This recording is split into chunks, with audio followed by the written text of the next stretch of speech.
The authority of Jesus questioned. They arrived again in Jerusalem, and while Jesus was walking in the temple courts, the chief priests, the teachers of the law, and the elders came to him. "By what authority are you doing these things?" they asked, "and who gave you authority to do this?"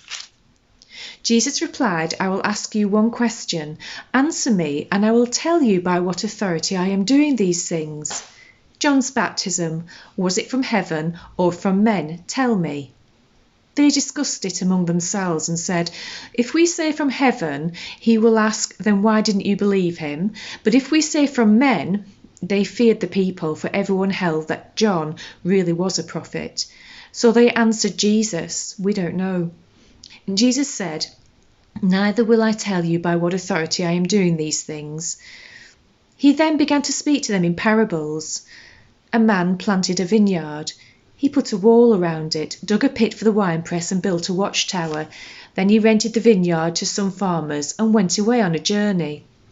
At harvest time he sent a servant to the tenants to collect from them some of the fruit of the vineyard.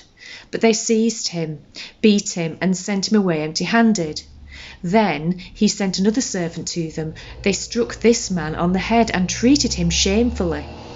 He sent still another, and that one they killed. He sent many others, some of them they beat, others they killed. He had one left to send, a son whom he loved. He sent him last of all, saying, "They will respect my son." But the tenants said to one another, "This is the heir.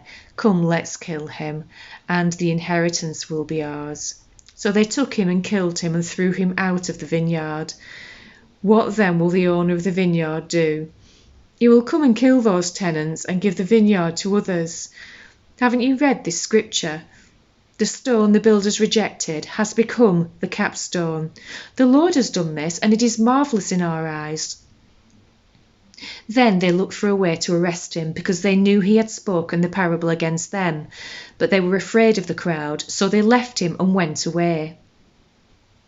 Later, they sent some of the Pharisees and Herodians to Jesus to catch him in his words. They came to him and said, "Teacher, we know you are a man of integrity. You aren't swayed by men because you pay no attention to who they are, but you teach the way of God in accordance with the truth. So, is it right to pay Caesar taxes or not? Should we pay or shouldn't we?" But Jesus knew their hypocrisy. "Why are you trying to trap me?" he said. "Bring me a denarius and let me look at it." They brought the coin, and he asked them, "Whose portrait is this, and whose inscription?" "Caesar's," they replied. Then Jesus said to them, "Give to Caesar what is Caesar, and to God what is God's." Then the Sadducees, who say there is no resurrection, came to him with a question. "Teacher," they said, "Moses wrote for us that if a man's brother dies and leaves a wife but no children, the man must marry the widow and have children for his brother.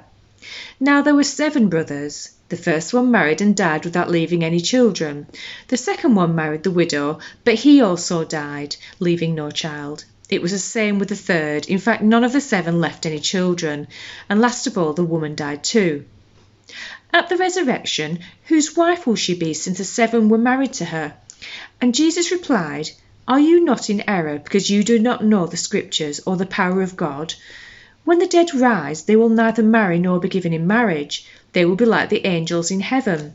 Now, about the dead rising, have you not read in the book of Moses, in the account of the bush, how God said to him, 'I am the God of Abraham, the God of Isaac, and the God of Jacob'? He is not the God of the dead, but of the living. You are badly mistaken."